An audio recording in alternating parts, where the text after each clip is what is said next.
Damien, FAI Cup semi-final week, how have preparations gone? It started off really well today, Darren. Obviously the game Sunday, massive disappointment. Lads had to pick themselves off the floor really on Monday morning, warm down. They've been off yesterday to, I guess, recover emotionally and physically and get away from us for maybe a couple of days, the staff I mean. I know back in today and you can feel the, that tension, that nice tension in the air when there's a big game around the corner. So no, the lads were top class this morning. It's one of these where I suppose the approach has to be the same as every week, but there is a special occasion there in the Cup semi-final, isn't there? Yeah, it's there for everybody to see. You can play it down all you want, try and play it down with the guys, calm, normal week. Yes, we're going to treat it like that. At the end of the day, it is a Cup semi-final, so it's absolutely massive, the biggest game that the club's had in years, so we know that. For the week and the next few days, we'll take the emotion out of it and just do our work on the pitch, coaching, giving them detail and Waterford and getting them to know them as much as possible, because they obviously haven't played them. In terms of team news, how are you looking? Obviously Jack has been injured, Brian was back on the bench the last day, Shane Farrell out early. What are you looking like? Farrell obviously came off on Sunday, so he's still struggling, so he'd do well to make the game at the minute, which is unfortunate because here everyone knows how much the game and how much the club means to him. We'll keep monitoring him, but at the minute now really struggling. And the same with Jack. He obviously had a bad injury the day here against Bohemians, where he played a big part in the game, but the two of them are big risks. I guess when you prepare for this game, one of the big things that will stand to you is the performances of the last couple of weeks. While the results probably don't share a fair reflection of how well we've played, we've actually hit a bit of form. Would you agree? Absolutely. I think it's gone on for longer than 2 weeks, but like I said to the lads after the game in Tala on Sunday, I'm sick of hard luck stories. Oh great, you played well. Oh well done. You need to win games. So listen, it's knockout football on Sunday. You know other choice but to win. We know it's at stake. You've gone down, you've had Waterford watched, obviously they're in flying form. You don't get to a cup semi-final without some big results. I think maybe outside the club there's probably a lot of writing off of Waterford, but that's not something that will be repeated internally, I think it's fair to say. No, listen, I don't disrespect anyone. I'd never do it at any level, or be youth or senior or what have you. So I know their strengths, how they can hurt you, and listen, we'll try and touch on as much stuff as we can during the week.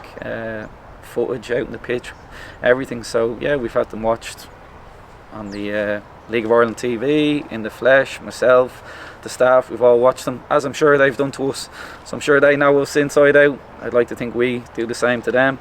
So listen, it'll be an interesting game. Defensively, obviously it's a big test when you see the kind of free scoring form they've been in.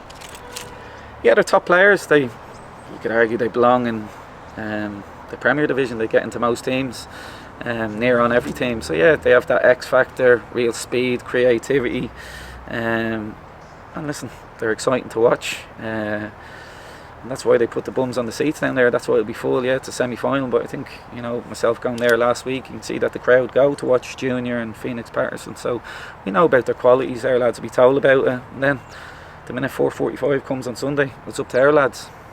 It's obviously the cup is something that, even from the first round in Bray, it was something that you targeted as making a go of it, having a run at it. I think Luke told a story that you went to the cup final last year and it inspired you somewhat. How big an occasion is this for you on a personal level? Listen, you can talk about the cup, but standing on the touchline for any game, Tala Stadium last Sunday, the game here against Pats, I'm always emotional, proud, whatever. But listen, it gets the juices flowing, doesn't it? It's knockout football. Your FA Cup in your own country. It's the pinnacle of the season here. It's the showpiece. It's after the league is finished. I don't think there's anything bigger. We know what's at stake and how big it is. And it does touch me, and I'm sure it touches everybody. The romance of the cup. Be 450 Shells fans making the trip down. Obviously it's about half of the season ticket holders we have at the club, so a lot of people won't be there. What's your message? What do you want to see from the people who do make it in terms of creating an atmosphere? I bought a few on the slide down there at the weekend as well. Don't worry about that. We'll have a few more than 450. What makes a special atmosphere?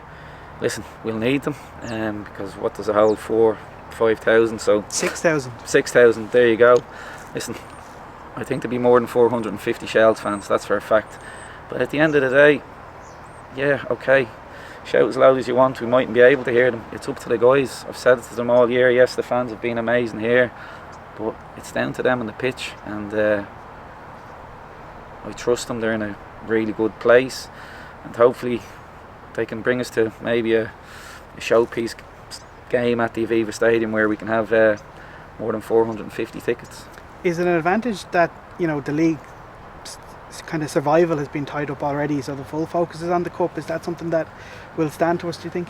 Absolutely. I'm not saying it was a release or the lads were able to relax after, because it's never really been mentioned ever. Even difficult nights, 6 or 7 games in here, I think we lost 3-0 to 𝗣cie𝗱𝗰𝘀𝘁. Not once has it been mentioned. It was always about chasing people and catching people. So I don't think it was ever. It's probably more in my mind than the players' mind. They back themselves, and like I said, I think they've just grown as a group in the 𝗣cie and as a team, as a squad all year. And yeah, we're safe, but I was probably more nervous than the guys. You're wearing the Mind Yourself, Mind Your Mates, Mind Your Family t-shirt.